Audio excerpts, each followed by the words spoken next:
শীতকালে এরকম টাটকা ধনেপাতা বাটা গরম গরম ভাতের সঙ্গে খেতে দারুণ মজা লাগে। তো চলো আজকে সেই ধনেপাতা বাটাটাই করি। তো প্রথমে ধনেপাতাটা ভালো করে ধুয়ে নিয়ে এসে আমি কুচি কুচি করে কেটে নিচ্ছি। আর এখন এখানে নিয়ে নিয়েছি রসুন কাঁচা লঙ্কা। তো এখন রসুন কাঁচা লঙ্কা আর জিরে ফোড়ন দিয়ে আমি ধনেপাতাটা দিয়ে দিলাম। দিচ্ছি লবণ, হলুদ গুঁড়ো।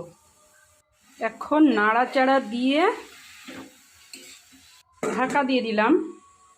তো দেখো ধনেপাতাটা ভাজা হয়ে গেছে। চলো চলো আমার ভাজাটা হয়ে গেছে। আর এখন মিক্সিতে মিক্স তো গরম গরম ভাতের করে নিয়ে চলে এলাম, খেতে বসে গেলাম। দারুণ লাগে। তো চলো খেয়ে দেখা যাক।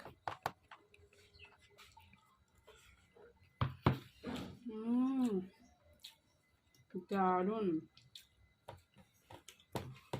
গরম গরম ভাতের সঙ্গে ধনেপাতা বাটা হলে আর কিচ্ছু লাগে না, এক থালা ভাত খাওয়া যায়।